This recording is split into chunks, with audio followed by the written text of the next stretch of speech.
As we march through the top 10 digital platform policy issues of 2020 based on the past year of reports from platformeconomyinsights.com, we are now up to issue number 3. Gig economy independent work, California's worker classification law AB 5, and the passage of California Prop 22. Even the topic is a mouthful. At issue is independent work in the digital age, people who work on their own. They like doing that. Today, many people use digital platforms to make it easier, find customers, get paid, earn reviews. We've all heard of the gig economy, but that phrase really doesn't do it justice. Yes, there's ride sharing, Uber and Lyft, and delivery, Instacart, DoorDash, Amazon. There are odd jobs platforms like TaskRabbit and Fiverr, and pet care and scooter collection, and every type of creative digital freelancing possible. But the drama around AB 5 also reminded us of all the traditional independent work. People liked working for themselves before there were smartphones and the internet. Freelance writing and illustrating, consulting, personal trainers, innumerable jobs in the entertainment and music industry. Where do you think the term gig came from? And the world of youth sports, music lessons, and hundreds more. The big story in 2019 was California passing AB 5, controversial legislation aimed at forcing most independent workers to be hired as employees. That fight was epic. And 2020 promised 2 big stories to follow up. First, many expected other states, progressive stalwarts like New Jersey and New York, to pass similar legislation. And in California, AB 5 would be implemented. The gig platforms would face the music. Well, 2020 held surprises. Ugh, don't we all know it? Action in other states quickly stalled. The shutdowns definitely contributed. State legislatures largely went on lockdown. But the politics really shifted before all that. For example, legislation collapsed at the finish line in New Jersey in January. Why? The biggest surprise factor was opposition from creative freelancers, often called digital creatives, and freelance writers most of all. These communities are filled with progressives, but they are threatened by AB 5 because it basically ended freelance writing as a career model. And let me tell you, these folks know how to communicate. They trashed the idea, and from within the political coalition of progressives, action in other progressive states stalled. Back in California, the lawsuits started flying. You had challenges from freelancers, the big platforms, and truckers.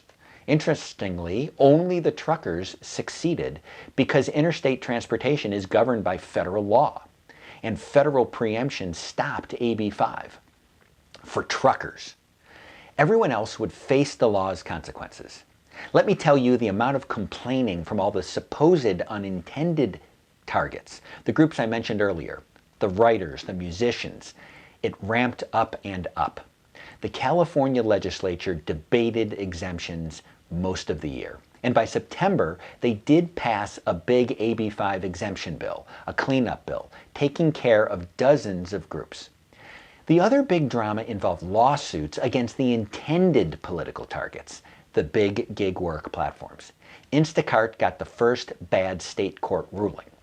But that was just a preview. The California Attorney General made the biggest splash suing Uber and Lyft in May. That litigation stretched right through Election Day. It's actually still going on.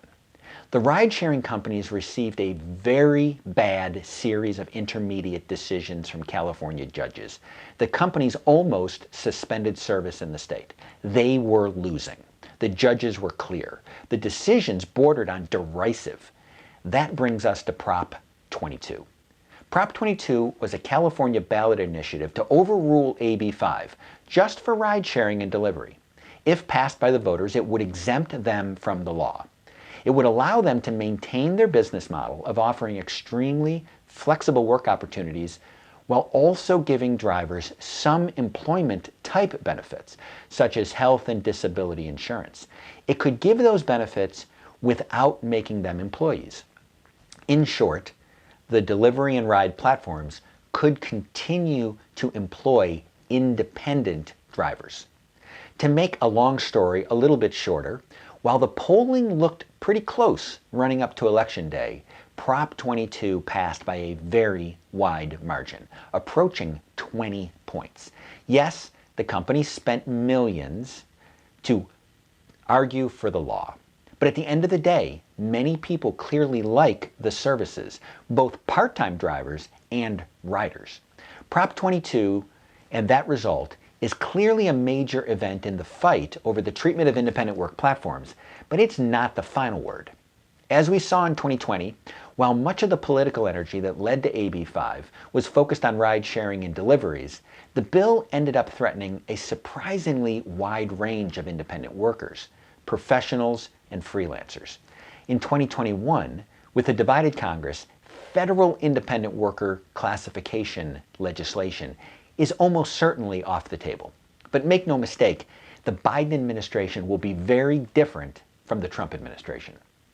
The Trump team strongly supported regulatory flexibility for independent contractor-based business models. President Biden, President-elect Biden, and Vice President-elect Harris unequivocally supported AB 5. There's little doubt that the new Department of Labor leadership will move to undo whatever the Trump regime at labor accomplished. And look to states and cities to see if new limits on independent work has any political legs in 2021. Will some progressive states finally step up, or was the California experience a clear message? And cities also have some flexibility to regulate. Seattle and New York City have been very aggressive, and a number of cities went after food delivery platforms in 2020. Politically, the cities are really, in many cases, uber progressive. So, okay, that's it for number 3. Next up, number 2, Section 230 and its potential repeal. Thank you very much for listening. This is Brian Bieron for PlatformEconomyInsights.com. Until our next video. Bye-bye.